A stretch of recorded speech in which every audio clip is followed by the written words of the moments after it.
자, 제목은 불완전한 옛 언약 그리고 완전한 새 언약에 대한 말씀입니다. 자, 히브리서 7장, 8장, 9장은 신약 성경 중에서 해석하기가 가장 어려운 내용입니다. 실제적으로 특히 이방인인 우리가 이 말씀을 보기에는 어려운 이유가 뭐냐면, 이 말씀을 보려 그러면 기본적으로 구약의 성막이나 제사나 율법에 대한 기본 상식을 가지고 있어야 됩니다. 근데 우리는 그 상식을 잘 못 가지고 있죠. 근데 물론 유대인들은 이제 이걸 가지고 있습니다. 그러니까 사도 바울이 히브리서잖아요. 히브리서 누구한테 쓴 거죠? 유대인들한테 쓴 겁니다. 유대인들한테 썼기 때문에 이 말씀은 그들은 이해하기가 참 쉽습니다. 늘 익숙했던 거니까. 근데 우리는 이걸 보기에는 어렵습니다. 왜냐하면 익숙하지 않고 읽어도 이게 눈에 안 들어옵니다. 그죠? 여러분들 히브리서 읽다 보면, 이 부분에 대해서 읽다가 보면 그냥 아는 구절 구절은 눈에 들어오는데 전체적인 내용이 이렇게 잘 안 들어오는 이유가 뭐냐? 우리는 구약의 이러한 어떤 제사와 이런 내용들을 율법에 대해서 익숙하지 않다 보니까 이 내용들이 상당히 이제 어렵게 느껴지는 겁니다. 그렇지만 우리가 히브리서 이제 보면서 그래도 우리가 어느 정도 이 내용이 이러한 내용이구나 하는 것은 우리가 알고 읽으면 그나마 이해가 좀 쉽습니다. 모르고 읽는 거하고 전체적인 내용이 무엇인지 알고 읽는 거하고는 읽을 때 느낌이 다릅니다. 그죠? 그래서 한번 여러분이 이 내용이 무엇인지 한번 이렇게 살펴보고 지나가는 것이 필요하다라고 이제 생각이 되어지고, 하여튼 7장, 8장, 9장이 좀 어려운데 이제 오늘 9장입니다. 다시 말씀을 잠시 요약드리면, 7장은 어떤 내용의 말씀이었냐면 레위 지파 아론의 자손 그 반차로, 그 계열로 그리스도가 오는 것이 아니고 무슨 반차요? 멜기세덱의 반차를 쫓는 대제사장이 이 땅에 와야 된다 라고 이제 설명하고 있는 내용이 히브리서 7장의 내용입니다. 그래서 시편 110편에서 다윗이 말씀을 했습니다. 나중에 그리스도가 오는데 그 그리스도는 멜기세덱의 반차를 쫓는 그리스도가 대제사장이 오게 되었다 하는 그 예언의 말씀을 가지고 이제 설명해 놓은 부분이고, 그 다음에 지난주 이제 8장의 내용이 뭐냐? 옛 언약과 새 언약에 대해서 말씀하면서 옛 언약에서 새 언약으로 이렇게 바뀌어져야 된다, 넘어가야 된다라고 하는 그 넘어가야 될 이유를 설명했습니다. 이러한 이유 때문에 옛 언약에서 새 언약으로 바뀌어야 된다는 말씀을 하셨고, 그 다음에 이제 그래서 이 새 언약은 옛 언약에 비해서 얼마나 뛰어나고 우월한지, 더 좋은 언약인지에 대해서 설명이 기록된 것이, 그것이 히브리서 8장 지난주의 내용의 말씀이었습니다. 대충 기억은 하시죠? 대충 기억은 하시길 바라고, 그 다음에 이제 9장의 내용이 말씀입니다. 9장의 내용도 똑같은 내용입니다. 어떤 내용이냐? 옛 언약에서 새 언약으로 바뀌어야 되는 그 이유에 대해서 다시금 반복 설명을 하는데, 반복 설명을 하면서 예를 든 내용이 뭐냐면 구약의 성막, 그 다음에 제사제도, 그 다음에 속죄일, 구약의 어떤 율법, 그러한 이제 내용들을 이제 종합하면서 왜 옛 언약에서 새 언약으로 이제 바뀌어야 되는지, 이 제목처럼 옛 언약은 무엇다? 완전하지 못하다, 불완전하다. 그리고 새 언약은 완전하다라는 이제 설명을 하는 것이 그것이 히브리서 9장의 전체적인 내용입니다. 아멘. 전체적인 내용 대충 이해가 되시죠? 자, 이제 그리고 이제 한 절 한 절 보면서 어떻게 그렇게 설명이 되어져 있는지 한번 보겠습니다. 자, 히브리서 9장 1절부터 한번 보십시오. 1절부터 보시면, 첫 언약에도 섬기는 예법과 세상에 속한 뭐가 있더라? 성소가 있더라. 예비한 첫 장막이 있고 그 안에 등잔대와 상과 진설병이 있으니 이는 성소라 일컫고. 뭐에 대한 내용이죠 지금? 성막에 대한 내용. 성막을 한번 이제 보시면 성막에 대한 설명을 지금 하고 있는 겁니다. 성막의 입구는 무슨 쪽? 동쪽입니다. 동쪽. 해가 뜨는 쪽, 해가 뜬 쪽, 빛이 비춰지는 쪽입니다. 이게 동쪽, 예수 그리스도가 이제 입구입니다. 입구. 그리고 이제 문을 들어가면 여기를 뭐라 그러냐면 앞마당 그럽니다. 앞마당. 문 밖은 뭐라 그러죠?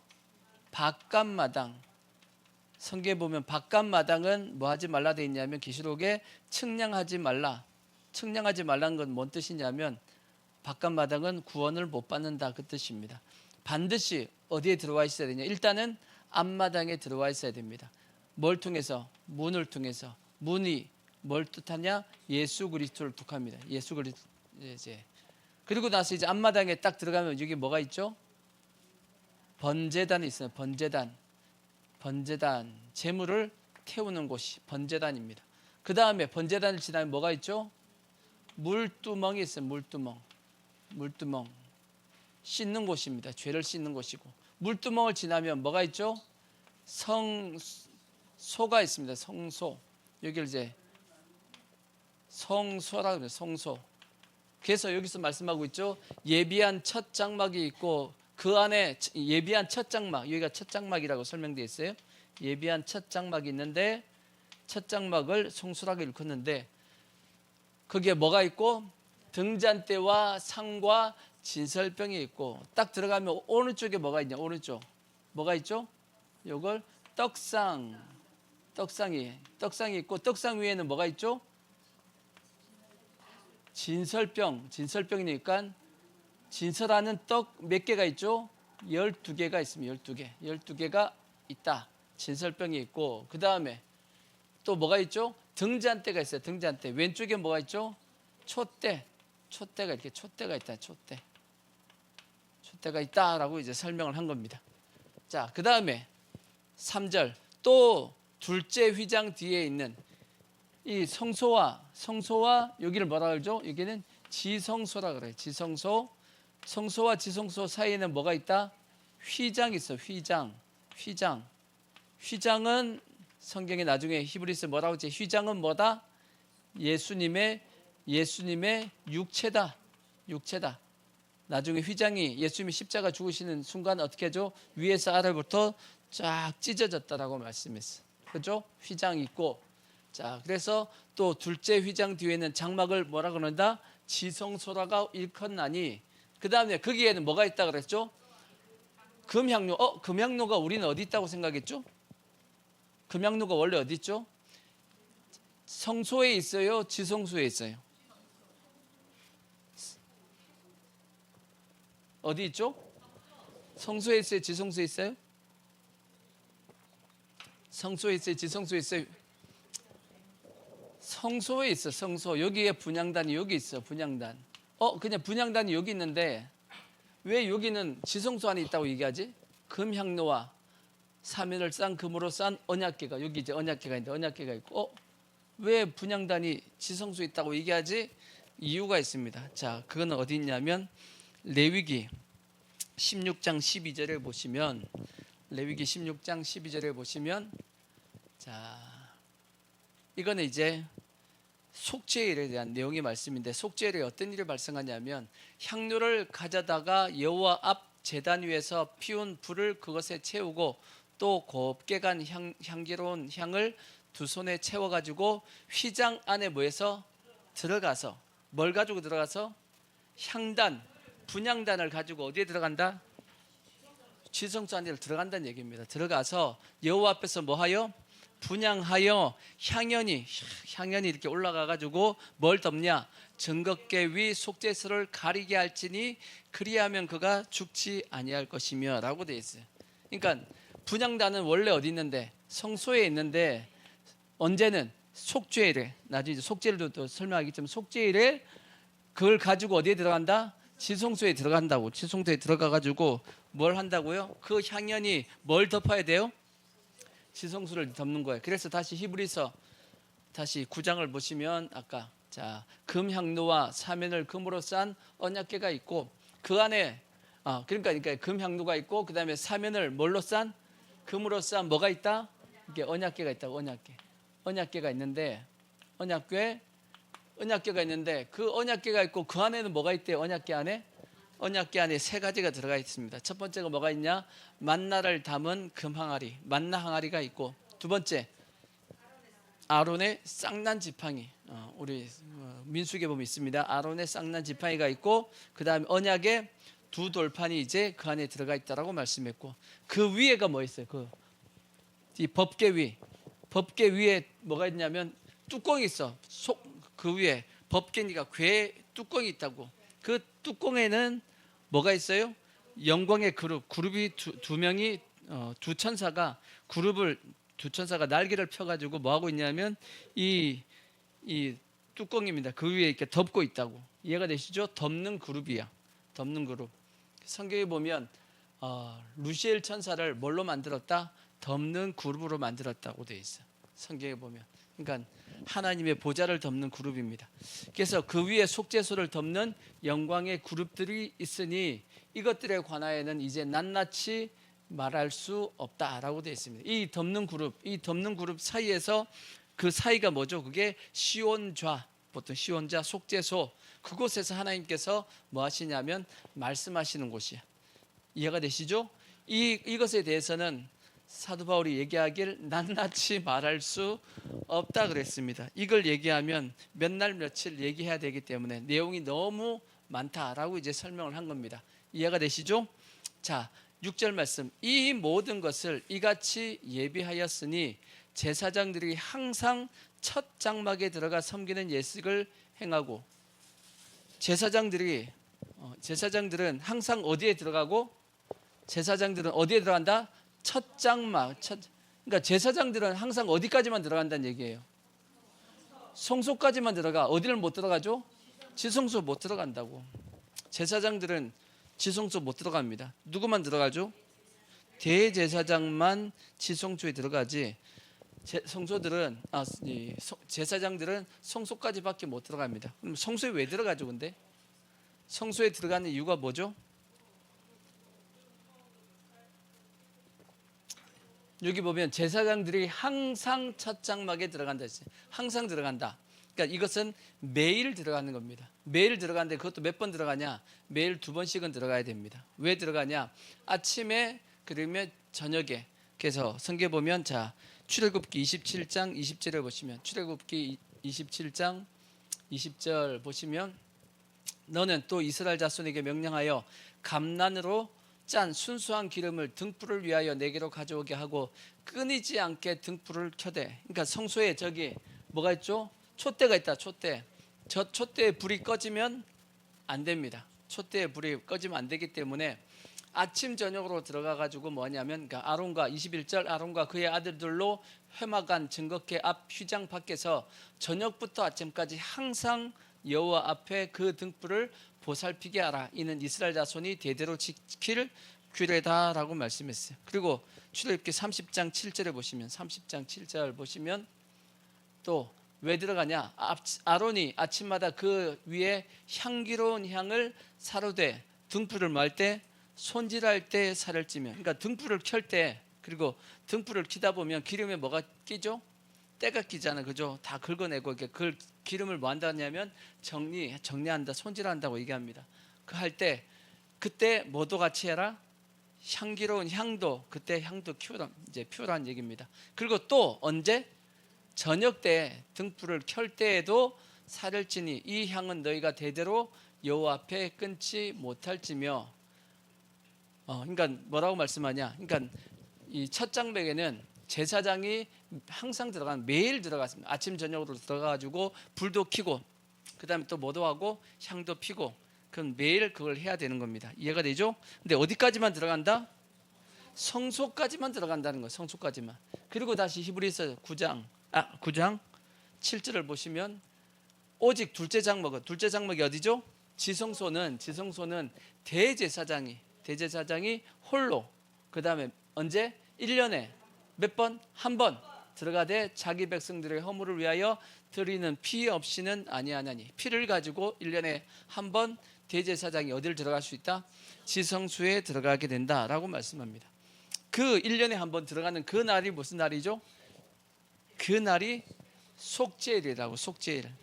유대인들의 7대 절기가 있다죠. 7대 절기가 있죠. 첫 번째 절기가 뭐죠? 유월절. 두 번째가 무교절. 다 까먹었네. 세 번째가 초실절. 네 번째가 오순절. 다섯 번째가 나팔절. 여섯 번째가 속죄일. 보통 속죄일. 그 다음에 마지막 일곱 번째가 장막절. 이걸 까먹었다고요? 자, 이걸 까먹는 게 이상한데? 까먹으면 까먹은 게 이상한 건데? 이 까먹을 수 없는 이유가 뭐냐? 이게 우리가 지금 기본적으로 알고 있는 복음에 쭉 연결되는 건데 이걸 까먹으면 이 자체가 이상한 거예요.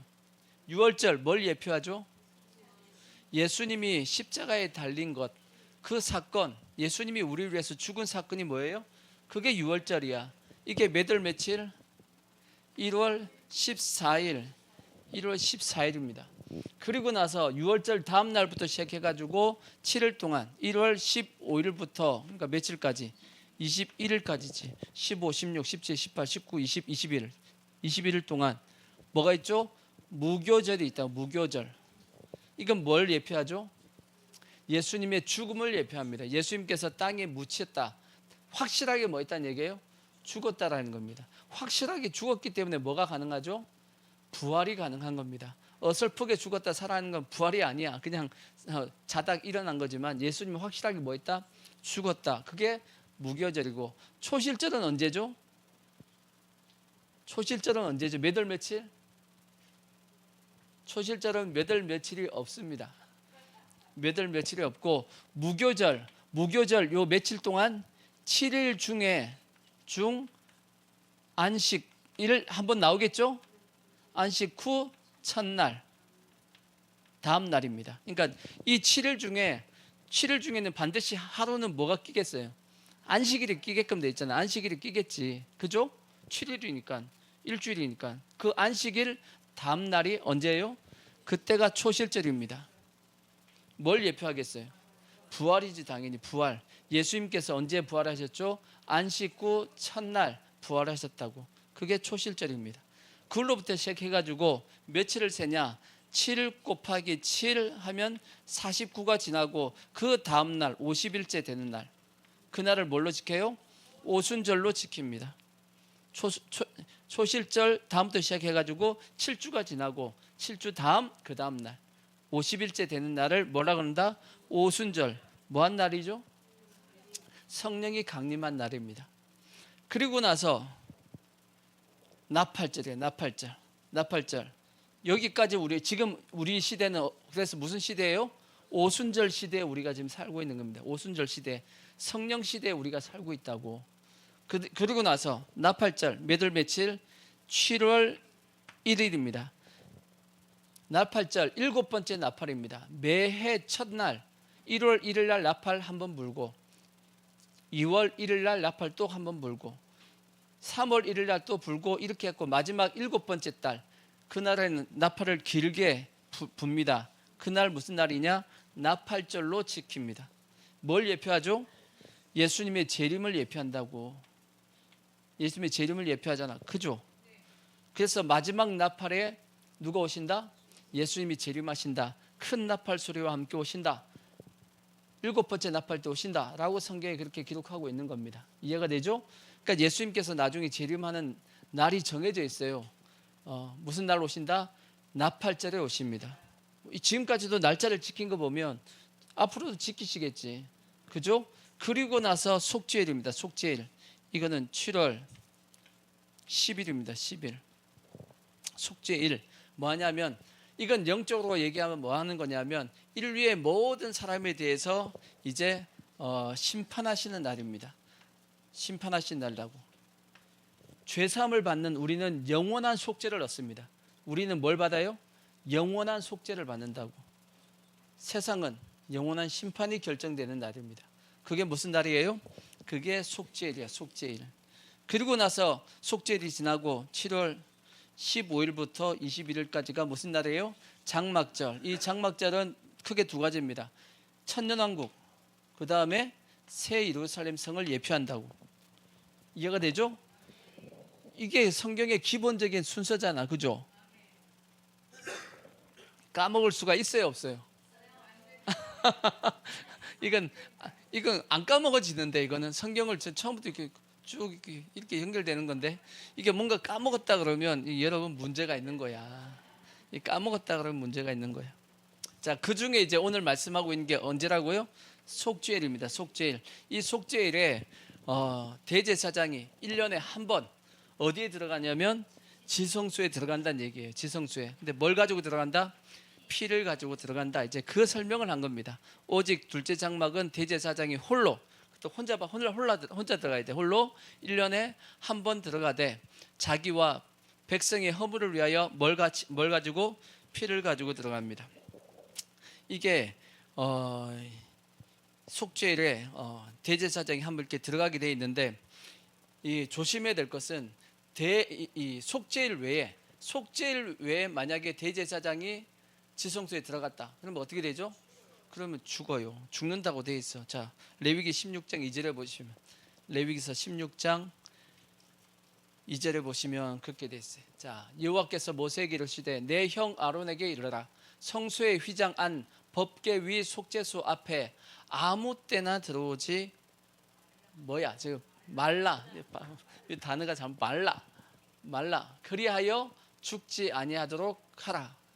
이는 내가 구름 가운데서 속죄소 위에 나타남이라. 그렇게 되어 있습니다. 그러니까 대제사장이 속죄일 외에 다른 날 들어가면 어떻게 돼요? 죽어요. 그러니까 그날만 들어가야 돼. 그것도 뭘 가지고? 피를 가지고 들어가야 된단 말이지. 근데 왜 죽어요? 왜 죽어요?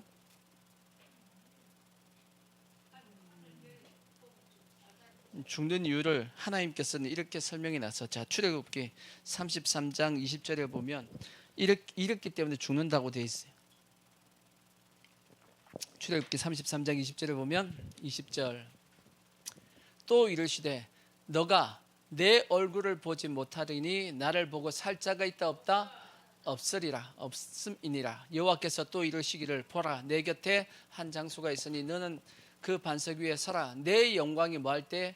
지나갈 때 내가 너를 반석 틈에 두고 내가 지나도록 내 손으로 너를 덮었다가 손을 거두리니 너가 내 등을 볼 것이요 얼굴을 보지 못하리라. 그럼 뭔 말씀이냐? 뭘 보면 죽는다? 하나님의 얼굴. 근데 그 하나님의 얼굴이 곧 뭐라고 표현되어 있죠? 뭐가 지나가면? 하나님의 영광.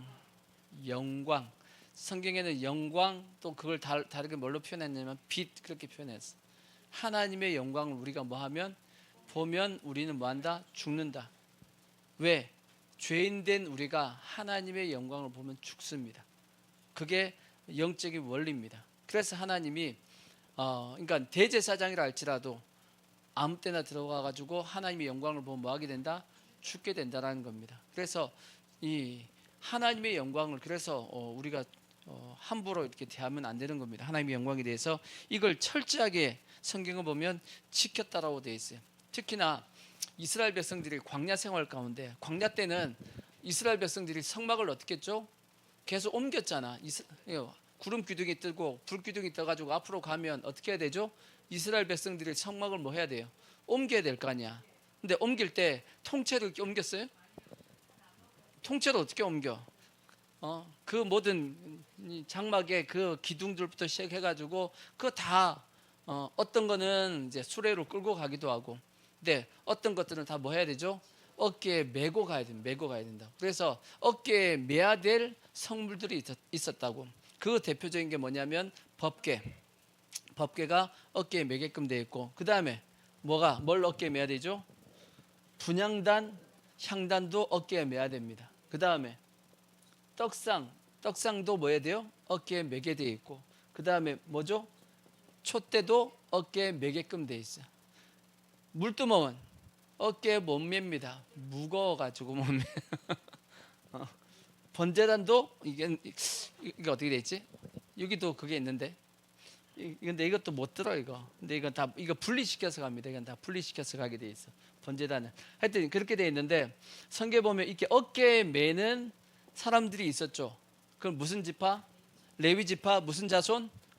고핫 자손이라고 됐어. 고핫 자손.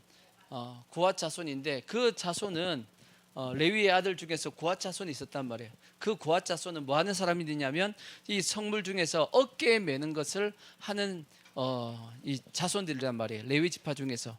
근데 그들은 뭘 해야 되죠? 성소 안에 들어가야 돼, 안 들어가야 돼? 들어가서 꺼내와야 될 거 아니야. 그러니까 꺼내와야 되니까 어디 안에 들어가게 돼 있죠? 성소 안에 들어가게 돼 있네.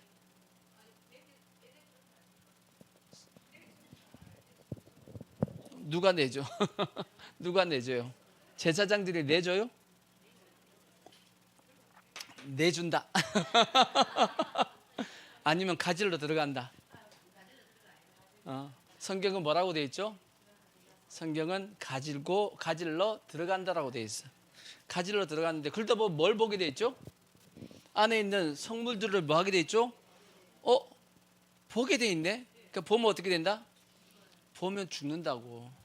보면 죽으니까 누가 먼저 들어가서? 제사장이 먼저 들어가서 다 보자기로 다 싸게끔 돼 있어. 다 싸고 지성소는 제사장 못 들어가잖아. 대제사장이 들어가서 뭐 해야 되죠? 여기도 보자기로 다 싸야 돼. 싸고 난 다음에 뭐 하냐면 가지고 나와야 됩니다. 싸고 난 다음에. 그래서 뭘 못 보게, 그 영광을 못 보게끔 돼 있다고. 자, 그 말씀도 성경에 보면 기록이 돼 있습니다. 자, 어디 기록이 돼 있나?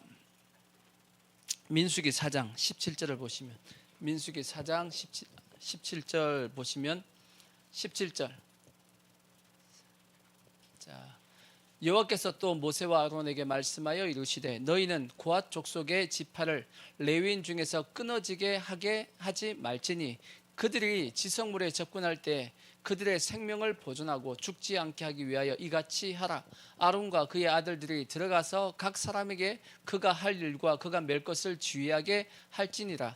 그들은 잠시라도 뭐해서 들어가서 뭘 보면 안 된다? 성소를 보지 말라. 그들이 뭐한다? 죽는다라고 되어 있습니다. 왜? 들어가면 뭐한다? 죽는다. 근데 왜 지금 이렇게 들어가면 죽는다라고 자꾸 얘기하겠어요? 죽는다라고 자꾸 얘기하는 이유가 뭐겠어요? 죽는다고 계속 얘기하는 건 뭔 뜻이냐? 그러면 한번 생각해 보자고요. 제사장도 어디에 들어갈 수 없다? 지성소에 들어갈 수 없다. 일반 백성들은 당연히 어디까지밖에 못 간다? 앞마당까지만 갈 수밖에 없다. 번제단까지만 가는 겁니다. 그러면 일반 사람들은 하나님을 볼 수 있어요, 없어요? 볼 수 없어. 제사장도 못 가. 지성소에 못 들어가서 하나님 못 뵈. 그러면 구약의 성막의 제도가 있는 하에서는 하나님 앞에 나아갈 방법이 있어요, 없어요? 하나님 앞에 나아갈 방법이 없다, 그 뜻입니다. 하나님 앞에 갈 수 있는 방법이 없어. 그러니까 하나님 앞에 갈 수 없으니까 그것이 완전한, 이게 성막이 완전하다라고 할 수 있나 없다 했을 때는 완전하지 못하다는 뜻입니다. 완전하기 위해서는 뭐가 필요하냐? 누구든지 하나님 앞에 뭐 할 수 있어야 되는데, 나아갈 수 있어야 되는데, 구약의 성막의 제도를 있는 하에서는 뭐가 안 된다? 하나님을 만날 방법이 없는 겁니다. 그래서 다시 히브리서 9장 8절을 보시면, 히브리서 9장 8절 사도 바울이 그렇게 설명한 겁니다. 성령이 이로써 보이신 것은 첫 장막, 그러니까 구약의 성막이 있을 때 서 있을 동안에서는 뭐다? 성소에 들어가는 길이 아직 나타나지 아니한 것이라. 여기 나와 있는 성소는 뭐냐면 지성소입니다. 지성소. 신약에서는 성소와 지성소가 뭐가 없죠? 구분이 없어요. 왜 구분이 없죠? 예수님이 십자가에 죽으실 때 어떻게 했죠? 죽으심과 동시에 휘장이 위에서 아래로 찢어져 가지고 이제 성소와 지성소의 구분이 없어졌습니다. 그러니까 성소라는 개념이 곧 뭔 개념이냐면 지성소라는 개념입니다. 히브리서의 내용에서 보면 이해가 되시죠? 그래서 구약의 저 성막의 제도 하에서는 그 누구도 하나님 앞에 나아갈 수 있는 방법이 있다 없다? 없다. 그러니까 그것이 성막의 제도가 완벽해요, 완벽하지 않아요? 완벽할 수 없다라는 겁니다. 근데 신약에서는 우리는 하나님 앞에 우리가 갈 수 있어요, 없어요? 갈 수 있어요, 없어요? 갈 수 있어요. 어떻게 가요? 뭐만 있으면? 예수의 피만 있으면, 자 히브리서 10장 나중에 19절을 보시면, 히브리서 10장 19절, 그러므로 형제들아 우리가 뭘 힘입어서 예수의 피를 힘입어 성소에 들어갈 담력을 얻었나니 그 길은 우리를 위하여 휘장 가운데로 뭐에선 열어놓으신 새로운 살 길이요, 휘장은 곧 누구다? 그의 육체다. 예수 그리스도의 육체를 통해서 우리가 어디까지 들어갈 수 있는, 지성소까지 들어갈 수 있는 자격을 얻은 겁니다. 여기도 말씀하고 있는 것처럼 우리가 어떻게 들어갈 수 있냐? 담대히 들어갈 수 있고 담력을 가지고 있다. 자신감을 가지고 들어갈 수 있는 겁니다. 또 에베소서 3장 12절을 보시면, 에베소서 3장 12절, 자 우리가 그 안에서 그를 믿음으로 말미암아 무엇과? 담대함과, 여기 담대함과 라고 되어 있는데 옛날 성경에는 당당이라고 돼요. 당당함과, 당당히 하나님 앞에 어떻게 들어간다고요? 당당히 들어간다는 거야. 우와, 죽으려고? 아니, 안 죽어. 뭐만 있으면, 예수의 피만 있으면 우리가 당당히 하나님 앞에 나아감을 얻는다라고 말씀했습니다. 그래서 예수님께서 말씀했어요. 내가 곧 뭐다? 길이요 진리요 생명이다. 나로 말미암지 않고서는 아버지께로 올 자가 있다 없다? 없다라고 말씀하신 거예요. 그러니까 구약의 성막 제도는 완전하다 완전하지 못하다? 완전하지 못하다라고 이제 설명을 하고 있는 겁니다. 다시 이어서 히브리서 9장 9절을 보시면, 그래서 히브리서 9장 9절에 보면 이제 뭐라고 돼 있냐? 자, 이 장막은 현재까지의 뭐다? 비유다. 이에 따라 드리는 예물과 제사는 섬기는 자를 그 양심상 온전하게 할 수 있다 없다? 그래서 온전하게 할 수 없다라는 거지. 왜? 하나님 앞에 우리가 나아갈 수 없다라는 거지. 나아갈 수 없기 때문에 온전하게 할 수 없고, 이런 것은 먹고 마시는 것과 여러 가지 씻는 것과 함께 육체의 뭘 뿐? 예법일 뿐이며, 언제까지? 개혁할 때까지, 그러니까 새 언약으로 개혁할 때까지 맡겨둔 것이다 라고 되어 있습니다. 뭐라고 되어 있냐면, 다시 구절을 보면 이 장막은 현재까지 뭐다? 그냥 비유다라는 거예요. 비유. 우리가 어떤 것을 설명할 때 비유로 설명할 때가 있죠. 왜 비유를 설명하죠? 설명을 좀 더 쉽게 이해시키려고 비유를 설명하잖아. 그죠? 그러듯이 하나님께서 우리가 죄사함을 받는 이 방법을 좀 더 우리가 쉽게 이해하게끔 하기 위해서 세운 것이 뭐다? 그것이 구약의 성막이다, 구약의 율법 제도다 라고 이제 설명을 하고 있는 겁니다. 이해가 되시죠? 그래서 첫 번째, 지금까지 설명은 뭐냐? 옛 언약은 뭐다? 옛 언약은 뭐다? 불완전하다 하는 것을 첫 번째 설명한 겁니다. 그리고 이제 두 번째 설명하는 건 뭐냐면, 새 언약은 뭐죠? 언약은 뭐하다? 완전하다 하는 것을 이제 설명합니다. 자, 다시 몇 절 보냐면 이제 10절부터 보시면, 11절부터 보시면, 자, 새 언약은 완전합니다. 왜 완전하냐? 그냥 쭉 설명이 돼 있어. 그리스도께서는 장래 좋은 일에 뭘로 오셨다? 대제사장으로 오셨다라는 겁니다. 예수님께서 이 땅에 뭘로 오셨다? 대제사장으로. 뭘 위해서? 좋은 일을 위해서. 좋은 일. 그 좋은 일이 뭐죠? 우리를 구원하기 위한, 좋은 언약을 주시기 위한, 복음을 위해서 예수님께서 이 땅에 대제사장으로 오셨다. 대제사장이 하는 일이 뭐라 그랬죠? 우리의 죄를 속하고 용서하고 우리의 모든 문제를 해결해 주는 것이, 그것이 대제사장의 역할이라고 말씀했듯이, 그걸 위해서 누가 오셨다? 예수님께서 직접 이 땅 가운데 오셨다.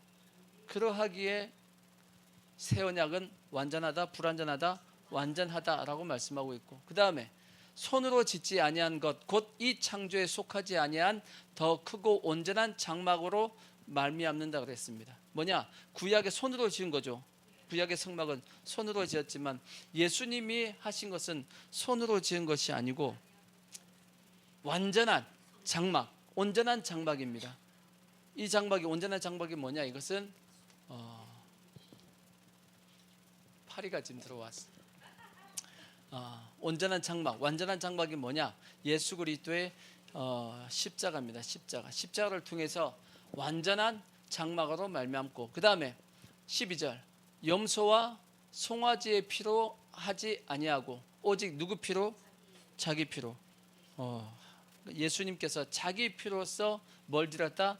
제사를 드렸다라고 말씀하고 있고, 그 다음에 영원한 속죄입니다. 영원한 속죄.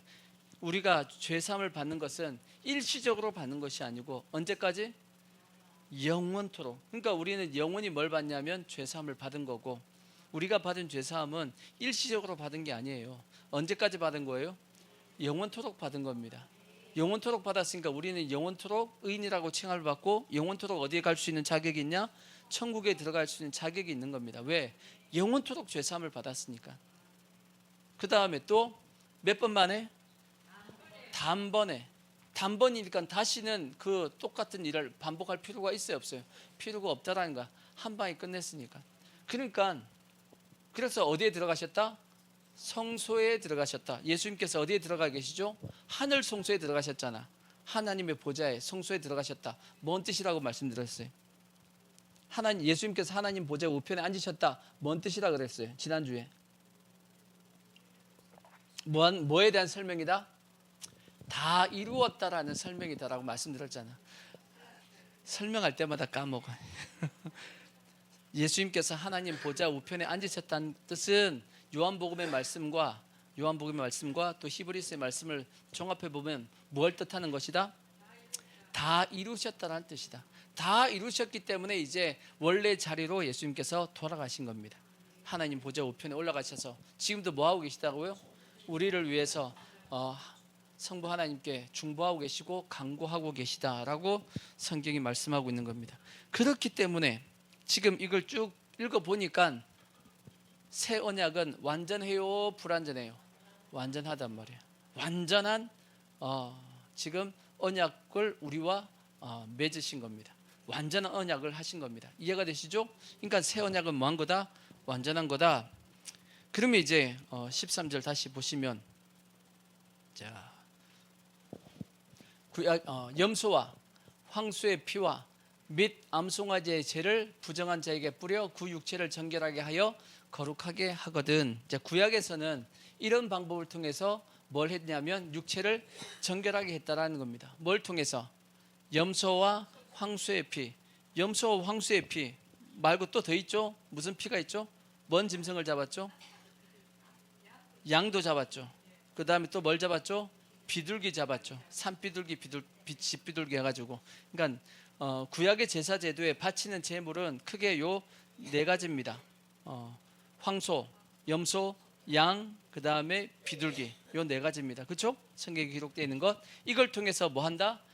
우리의 육체의 죄를 정결하게 깨끗하게 한다라고 말씀했고, 또 하나 깨끗하게 할 수 있는 방법이 하나가 더 있죠. 그게 뭐죠? 암송아지의 죄라는 게 있어요. 암송아지의 죄. 암송아지의 죄 들어봤어요?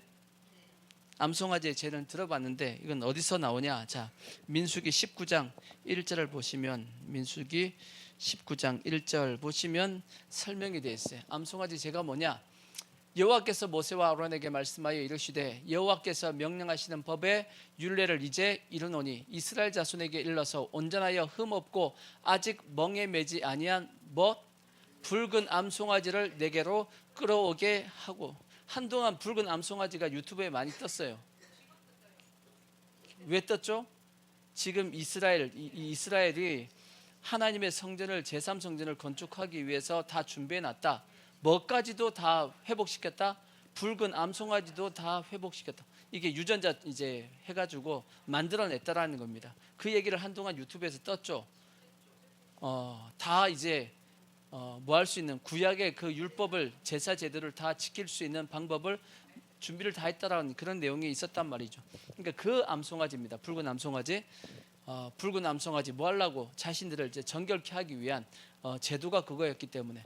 그래서 온전하여 흠없고 아직 멍에 매지 아니한 붉은 암송아지를 내게로 끌어오게 하고 너는 그것을 제사장 엘리아살에게 줄 것이요 그는 그것을 진영 밖으로 끌어내어서 진영 밖에 나가지고 자기 목전에서 뭐하고? 잡고 이제 잡게 할 것이며, 제사장 엘리아살은 손가락에 그 피를 찍고 그 피를 회막 앞을 향하여 몇 번? 7번 뿌리고, 그 다음에 그 암소를 자기 목전에서 뭐하게 하되? 글쎄 불사릅니다. 불사르게 하고 그 가죽과 고기와 피와 똥을 다 이제 불사르게 하고 하지만 그것만 하는 것이 아니고 동시에 제사장은 백향목과 그 다음에 우슬초와 그 다음에 홍색 실을 가져다가 암송아지를 사르는 불 가운데 뭐 할 것이며 던질 것이며 같이 뭐 하라는 거예요? 같이 태우라는 거예요. 같이 태우라고. 같이 태워서 제사장은 자기의 옷을 빨고 물로 몸을 씻은 후에 진영에 들어갈 것이라. 그는 저녁까지 부정하리라. 송아지를 불사르는 자도 다시 뒤에 있네. 송아지를 불사르는 자도 자기의 옷을 물로 빨고 물로 그 몸을 씻을 것이라. 그도 저녁까지 뭐한다?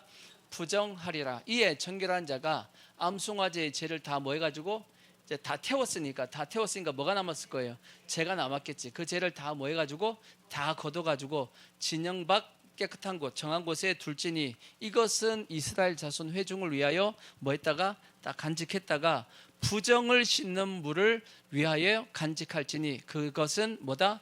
속죄제다. 이 뭔 뜻이냐면 부정하다. 성경에 이제 레위기나 이렇게 보다 보면 부정하다 내용이 엄청 많아요. 적어요. 계속 나옵니다. 그 부정을 씻을 수 있는 물로서 그 부정을 씻은 이제 그걸 뿌려서 이제 깨끗하게 하는 방법입니다. 그러니까 시체를 만지든지 어떤 부정한 물건을 만지다 보면 그걸 만지는 사람은 어떻게 되죠? 같이 부정하게 되거든. 시체, 그러니까 우리 장례 치러야 돼, 안 해야 돼? 장례 치르다 보면 그 장례 하시는 분들을 다 부정하잖아. 왜? 시체를 만졌으니까. 그죠? 그들을 정결케 할 수 있는 방법이 뭐냐? 이 붉은 암송아지의 죄를 그 담근 그 물을 뿌려서 뭐하게 한다? 정결하게 한다라는 겁니다. 그리고 이제 물건 중에서 부정한 물건을 만졌다 했을 때는 그 부정한 물을 만진 자, 부정한 물건을 만진 자도 뭐해지니까 부정해졌단 말이에요. 그 부정한 것에 대해서 정결하게 하기 위해서는 어떻게 했다? 그렇게 이제 부정한 이 암송아지의 죄를 이제 이 물 가지고 정결케 했다 그 뜻입니다. 그러니까 구약에는 자기 몸을 정결하게 하는 방법이 두 가지였습니다. 그래서 첫 번째는 제물을 가지고 제사를 드려서 깨끗하게 하는 방법이 있고 또 이러한 부정이 묻은 사람에 대해서는 부정케 된 사람은 뭘로 한다? 암송아지의 죄에 이제 그 물을 가지고 뿌려서 정결케 했다 그 뜻입니다. 이해가 되시죠? 다시 자 히브리서 9장 13절을 보시면 이러한 이제 기초 지식을 가지고 있어야 돼. 이 지식을 가지고 있어야지 이 얘기가 뭔 얘기인지 알지. 염소와 황소의 피와 및 암송아지의 죄를 부정한 자에게 뿌려 그 육체를 정결하게 하여 거룩하게 하거든. 구약에는 이런 방법을 통해서 뭐 했다는 거예요? 죄를 정결하게 했다라는 거지. 부정을 깨끗하게 했단 말이지. 하물며 영원하신 성령으로 말미암아 흠 없는 누구를 들여서 자기를 예수님이 흠 없는 죄 없는 자기를 하나님 앞에 드린 그리스도의 못이 피가 어찌 너희 양심을 죽은 행실에서 깨끗하게 하고 살아계신 하나님을 섬기게 하지 못하겠느냐. 못한다 한다. 능히 한다 그 뜻이죠. 능히 한다. 왜? 아니 구약에서 그 짐승의 피도 그 다음에 그 암송아지 그 죄 그 물로도 깨끗하게 한다라면 아니 이 흠이 없는 예수님 하나님께서 직접 자기 피를 통해서 우리를 죄를 속했다라면 아니 구약의 저런 방법으로도 죄를 속했는데 이것이 죄를 속하지 못하겠느냐 하고 이제 사도 바울이 반문을 하고 있는 겁니다. 능히 뭐한다? 능히 할 수 있다라는 거지. 능히 할 수 있다라고 이제 설명을 하고 있는 겁니다. 아멘. 자 그리고 나서 이제 15절 말씀에 자 그다음 말씀이 또 뭐냐? 자 그러니까 읽기 때문에 새 언약은 뭐하다? 완전하다라는 거예요. 완전하다. 새 언약은 완전하다. 자 그다음 15절 이로 말미암아 그는 새 언약의 뭐다? 중보자다. 누가? 예수님은 새 언약의 뭐다? 중보자다. 옛 언약의 중보자는 누구죠? 옛 언약의 중보자는 옛 언약의 중보자가 누구예요? 제사장이 중보자잖아. 옛 언약의 중보자는 제사장이잖아. 근데 제사장들은 완벽했어요? 완벽하지 못했어요? 완전하지 못했다라고. 그러니까 옛 언약의 중보자들은 완전하지 못했습니다. 하지만 새 언약의 중보자는 완전한 거죠. 이는 첫 언약 때 범한 죄에서 뭐 하려고? 속량하려고. 첫 언약 때 범한 죄는 뭐냐면 아담의 범죄로 말미암아서 이 땅 가운데 뭐가 들어왔죠? 죄가 들어왔죠. 그것이 뭐냐면 첫 언약 때의 죄입니다. 첫 언약 때 범한 죄. 그러니까 아담으로부터 시작한 모든 죄에 대해서 예수님께서 뭐 하셨다? 중보자로서 다 뭐 하셨다? 속량하셨다. 죄를 사해 주셨다. 그리고 죽으사 부르심을 입은 자. 부르심을 입은 자가 누구죠? 이 우리지. 우리 부르심 받은 자로. 부르심을 받은 자로 하여금 어디에 들어가게끔 영원한 기업의 약속을 얻게 하려 하십니다.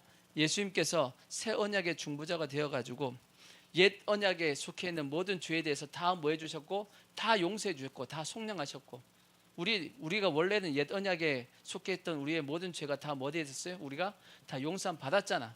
받아서 우리는 하나님 앞에 뭐 되었죠? 부르심을 받았잖아. 부르심을 받았기 때문에 우리는 어디에 들어가죠? 영원한 기업, 저 천국의 영원한 기업의 약속을 우리가 받았잖아. 그 말씀을 하신 겁니다. 그러니까 누구든지 예수 이름을 부르면 뭐 한다고? 구원을 받잖아. 그래서 새 언약의 중보자이신 예수님은 완전하신 분이고, 그래서 우리도 완전하게 죄사함을 받고 완전하게 우리는 구원을 받은 겁니다. 그 말씀을 지금 하고 있는 거고. 자, 15절 이어서 16절. 자, 유언한 자가 뭐 해야 되죠? 죽어야 되나니. 유언은 그 사람이 죽은 후에야 유효한즉 유언한 자가 살아있는 동안에는 효력이 없다 그랬죠. 맞죠, 그렇죠? 유언장을 써놓으면 이 유언장은 언제 효력이 발생하죠? 그 사람이 유언한 사람이 죽으면 효력이 발생되는 겁니다. 죽기 전에는 효력이 없어요. 죽은 후에 효력이 있는 겁니다. 마찬가지로 예수님께서 피 흘리심을 통해서 십자가의 죽음을 통해서 예수님께서 말씀하셨고 죽으셨습니다. 그랬기 때문에 우리에게 뭐가 발생하냐면 이 모든 언약이 효력이 뭐한다? 이미 발생이 되었습니다. 우리는 그래서 새 언약 속에 이제 들어오게 되었는데, 이 말씀은 이제 사도 바울이 이어서 설명을 해놨어요. 뭔 설명을 해놨냐? 자, 18절 보면 이러므로 첫 언약도 뭐 없이 세운 것이 아니다, 피 없이 세운 것이 아니니 모세가 율법대로 모든 개념을 온 백성에게 말한 후에 송아지와 염소의 피 및 물과 붉은 양털과 우수초를 취하여 그 두루마리와 온 백성에게 뿌리며 이르되 이는 하나님이 너희에게 명하신 언약의 피라 하고, 또한 이와 같이 피를 장막과 성미는 일에 쓰는 모든 그릇에 뿌렸느니라. 이런 설명을 이제 덧붙여서 해주셨습니다. 사도 바울이 했단 말이에요. 이 말씀이 어느 말씀이냐 하면 출애굽기 말씀이에요. 출애굽기 24장 3절을 보시면 이 말씀은 요 말씀을 인용한 겁니다. 출애굽기 24장 3절 보시면 모세가 와서, 이게 출애굽기 24장은 언제적이냐면 모세가 이제 이스라엘 백성들을 이끌고 어디까지 왔냐면 시내산 밑에까지 이제 왔습니다. 시내산 밑에 와가지고 모세가, 하나님께서 시내산에 올라오라 그랬습니다. 올라오라 그러니까 모세가 이제 시내산에 올라갔단 말이에요. 올라가서 뭘 먼저 받았냐면 십계명을 받았습니다. 십계명을 받고 그 다음에 몇 가지의 율례를 받았습니다. 받고 모세가 일단 내려옵니다. 내려오고 나서 하나님께서 너만 다음에 올라오지 말고 70명의 장로와 함께 다시금 올라와라 하는 그런 말씀이 있어요. 그러니까 모세가 올라가서 처음부터 올라갔고 40일 동안 있었던 것이 아니고 올라갔다 내려왔다. 그리고 나서 하나님께서 다시 모세에게 말씀합니다. 이제는 다시 올라오는데 내가 너를 왜 올라오라 그러냐? 두 돌판을 줄 거다. 두 돌판을 줄 거니까 올라와라 하고 올라갔더니 두 돌판을 만들어 주시면서 그때 뭘 주냐면 성막의 제도와 여러 가지 쭉 설명해 줍니다. 그게 이제 40일이 걸리는 겁니다. 이해가 되시죠? 그러니까 제일 처음에 한번 올라갔다가 내려와 가지고 백성들에게 올라갔다가 내려와서 했던 내용의 말씀이야. 이해가 되시죠? 그게 24장의 내용의 말씀이에요. 모세가 일단 시내산에서 내려와서 여호와의 모든 말씀과 그의 모든 율례를 백성에게 뭐예요? 일단 하나님 앞에 시내산에 들은 얘기를 다 해줍니다. 다 해주고 그 다음에 그들이 한 소리로 응답하여, 이스라엘 백성들이 이제 한 소리로 뭐라고 얘기했냐? 이르되 여호와께서 말씀하신 모든 것을 우리가 다 뭐하겠다? 준행하겠습니다 라고 모세에게 하나님의 말씀에 대해서 우리가 다 지키겠다라고 이스라엘 백성들이 얘기했단 말이에요. 얘기했다고. 그리고 이제 모세가 여호와의 모든 말씀을 다 뭐하고 그때 자 그걸 기록한 겁니다. 기록하고 그 다음에 이른 아침에 일어나 산 아래에 제단을 모하고 제단을 쌓고, 그 다음에 이스라엘 12지파대로 12기둥을 이제 딱 세우고, 그 다음에 이스라엘 자손의 청년들을 보내어 가지고 여호와께 뭘로 번제를 드리게 하고, 소를 가지고 번제와 화목제를 이제 드리게 하고, 그 다음에 모세가 뭘 가지고 이제 그 소의 피를 가지고 반은 여러 양푼에 담고 반은 어디에 하고 제단에 다 뿌리고, 그 다음에 언약서 아까 쓴 거 있죠? 받은 말씀 썼다 그랬죠? 기록한 거, 그 언약서를 가져다가 백성에게 다 뭐예요? 낭독하여 듣게 하니 그들이 이르되 여호와의 모든 말씀을 우리가 뭐 하겠다? 준행하겠다라고 다시금 이제 이렇게 언약을 맺은 겁니다. 그때 언약을 맺을 때 그 다음 말씀, 모세가 그 피를 가지고 백성에게 뭐예요? 피를 뿌립니다. 아까 양푼에 담았잖아. 양푼에 담은 그 피를 뿌리며 이르되 이는 여호와께서 이 모든 말씀에 대하여 너희와 세운 뭔 피다? 언약의 피다. 그래서 하나님과 이스라엘 백성 사이에 처음으로 맺은 그 언약에 뭐가 있었다? 피가 있었다라는 게. 그러니까 왜 피가 있었냐는 거지. 피가 뭘 얘기하기 때문이에요. 피는 곧 뭐다? 피는 곧 뭐다? 생명이다 그랬어. 생명. 레위기에서 계속 말씀하고 있잖아. 그렇죠? 레위기서, 그 다음에 창세기에도 말씀했죠. 피는 곧 생명이다. 생명과 일체다라고 되어 있어. 기억하시죠? 피는 곧 생명과 일체입니다. 곧 그래서 피의 언약이라는 것은 무슨 언약이다? 생명의 언약이다. 그 뜻입니다. 이해가 되시죠? 그러니까 첫 언약도 다시금 이제 히브리서 다시금 돌아가서 히브리서 9장 18절 다시 이제 이걸 생각하고 보자고요. 이러므로 첫 언약도 뭘로 세웠다? 피 없이 세운 것이 아니다. 아니니 모세가 율법대로 모든 계명을 온 백성에게 아까 말했죠? 얘기한 후에 송아지와 염소의 피 및 물과 붉은 양털과 우슬초를 취하여 그 두 마리와 온 백성에게 뭐하고? 뿌렸다 그랬어요. 아까 뿌렸다 그랬죠? 뿌리며 이르되 하나님이 너희에게 명하신 뭔 피다? 언약의 피다 하고, 또한 이와 같이 피를 장막과 섬기는 일에 쓰는 모든 그릇에 뿌렸다. 이것은 나중에 성막을 세울 때도 다 성막에다가 뭘 뿌리죠? 피를 바릅니다. 왜? 피를 가지고 성막의 모든 저 성물들도 다 깨끗하게 했다라고 성경에 나와 있거든. 이해가 되시죠? 그러니까 첫 언약도 뭘로 세웠다? 피로 세웠다라는 거지. 그럼 왜 피로 세웠냐? 그것이 이제 22절 말씀에 율법을 따라 거의 모든 물건이 뭘로 정결케 된다? 피로서 정결케 된다라는 거지. 정결케 되나니 피 흘림이 없으면 뭐도 없다? 사함도 없다라는 겁니다. 그래서 예수님께서 이 땅에 뭐 하기 위해서 오셨다? 피 흘리기 위해서 오신 겁니다. 피를 흘려야지만 우리를 뭐 할 수 있으니까 정결하게 할 수 있기 때문이에요. 왜? 피 흘림이 없으면 뭐가 없다? 죄사함이 이루어지지 않기 때문에 하나님께서 처음부터 언약을 맺을 때부터 뭘로 맺었다? 피로 맺었고, 마찬가지로 예수님께서 새 언약으로 오실 때도 뭘로 맺었다? 예수님의 피로, 자신의 피로 언약을 맺었다. 그러니까 그 새 언약은 뭐하다? 완전하다.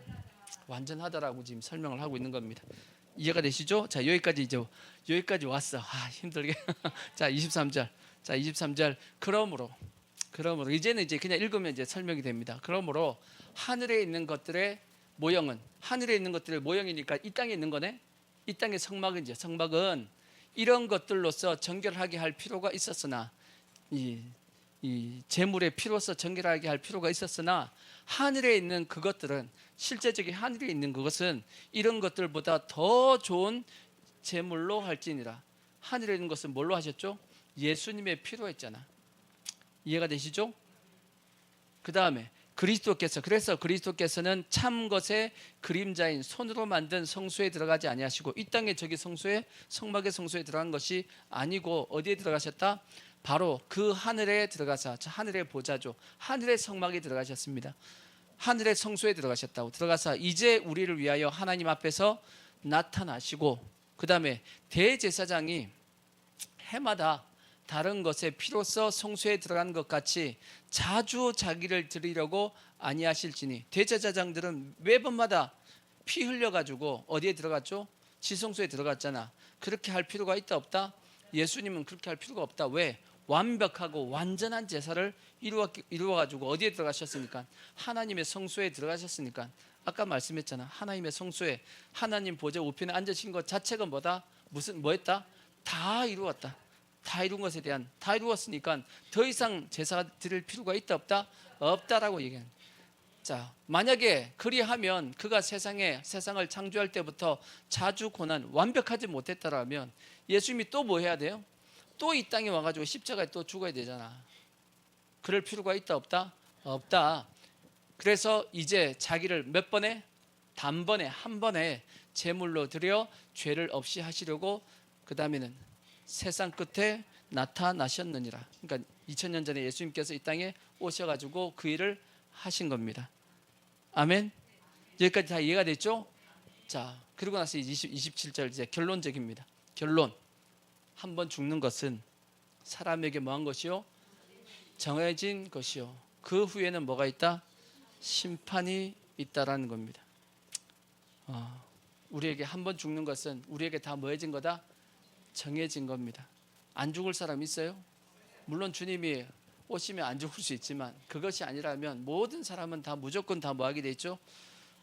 무조건 다 죽습니다.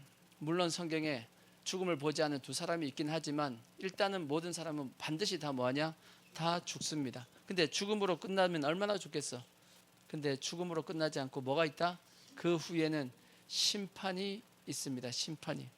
그러니까 우리는 이 죽음이 두렵지 않은 것은 우리는 죽음 이후에 뭐가 있냐? 심판받는다 할지라도 우리는 천국에 대한 보장이 있기 때문에. 왜? 예수 그리스도 완벽한 언약 속에 있기 때문에 우리가 천국에 들어가지만 세상 사람들은 그러지 못하죠. 그렇지 못하니까 그들은 심판받아 지옥으로 이제 가게 돼 있는데, 그래서 우리는 죽음 위에 심판이 있으니까 어떻게 살아야 되냐? 심판대 앞에 섰을 때 어떻게 해요? 주님 앞에 어떻게 보면 당당히 설 수 있고 주님께서 칭찬할 수 있는 그러한 모습으로 우리가 서야 되지. 그죠? 그럼 어떻게 해야 되냐? 우리가 이렇게 한번 생각해 보자고요. 우리가 학교 다닐 때 학교에서 시험 보잖아. 그죠? 중간고사, 기말고사 시험 보잖아. 내일이 이제 영어 시험을 봅니다. 내일 영어 시험 본다고. 그럼 오늘 저녁에는 무슨 공부해야 돼요? 내일 영어 시험 볼 겁니다. 뭔 공부해야 되죠? 게임 해야 돼요? 내일 시험 보니까 게임하는 아주 자신감이 넘쳐. 내일 영어 시험 보면 오늘 저녁은 당연히 뭐 해야 되냐면 영어 시험 공부를 해야지. 근데 수학 시험 공부를 하면 돼, 안 돼? 너무 영어에 자신 있어가지고 그런 거 아니죠? 내일 시험 보면 그 시험에 맞는 공부를 해야 되듯이 마찬가지입니다. 우리가 죽음 위에 심판이 있다라면 그 심판을 준비한 삶을 우리가 살아야지. 그게 정상적인 삶이지. 맞아요, 틀려요? 맞단 말이지. 근데 성경은 분명합니다. 하나님의 심판의 기준은 분명합니다. 그 심판의 기준이 뭐죠? 첫 번째는 너희가 예수 믿느냐 안 믿느냐, 그것이 첫 번째입니다. 두 번째는 성경에 뭐라고 말씀하죠? 너희들이 뭐 한 대로 행한 대로 내가 뭐 해주겠다? 갚아주겠다. 행한 대로 하나님께서 심판하겠다라고 말씀했습니다. 그렇다면 우리는 하나님의 심판의 기준에 맞게끔 우리가 살아야지. 그것이 잘 사는 겁니다. 그래서 우리가 예수 잘 믿는 것이 중요한 겁니다. 왜? 심판의 기준이 뭐니까? 그게 예수니까. 예수가 심판의 기준이라고. 죽음으로 끝나는 것이 아니고 죽음 이후에 뭐가 있는데? 심판이 있는데 그 심판의 기준을 우리에게 말씀해 줬잖아. 첫 번째가 뭐라고요? 예수 믿냐 예수 믿지 않느냐, 그것이 심판의 기준이고, 두 번째가 뭐다? 우리가 행한 대로 우리에게 심판하겠다라고 말씀했으니까 우리는 그 심판의 기준에 맞게끔 우리가 살아야죠. 그것이 잘 사느냐 못 사느냐를 어떻게 보면 우리가 결정하는 겁니다. 여러분 잘 살고 있어요? 못 살고 있어요? 잘 살고 있어요. 잘 살기를 바랍니다. 잘 살아서 하나님의 심판대 앞에 섰을 때 칭찬 들을 수 있는 우리의 모습이 되어야 될 것이고, 그래서 이제 마지막 28절에 이와 같이 그리스도도 많은 사람의 죄를 담당하시려고 단번에 들이신 바 되셨고 구원에 이르게 하시기 위하여 죄와 상관없이 자기를 바라는 자들에게 다시 한번 뭐한다? 두 번째 나타나실 거다. 두 번째 나타난다는 게 뭔 뜻이에요? 예수님이 재림하시겠다라고 말씀하고 있는 겁니다. 첫 번째 오셨을 때는 이 땅의 모든 사람의 죄를 사하시기 위해서 이 땅에 오셨습니다. 하지만 다시 오실 때는 왜 오신다고요? 심판하시기 위해서 오신다라고 말씀하고 있습니다. 그러니까 그 예수님의 두 번째 오시는 그 심판을 우리는 뭐하며 살아야 되냐? 준비하며 사는 겁니다. 그것이 우리가 예수님의 오심을 준비하고 그것이 잘 사는 모습입니다. 그래서 우리는 오늘 말씀처럼 옛 언약은 이미 우리가 불완전하다는 걸, 완전하지 못하다는 걸 다 이제 알게 되었고, 이제 우리는 새 언약이 완전하다는 걸 이제 우리는 알게 되었습니다.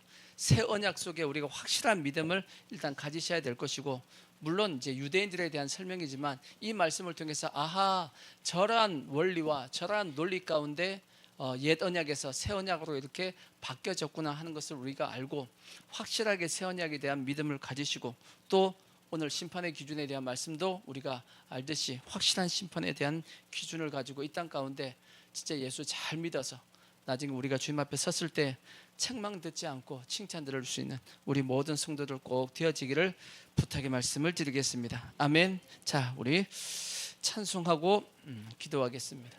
자, 충만 찬양하겠습니다.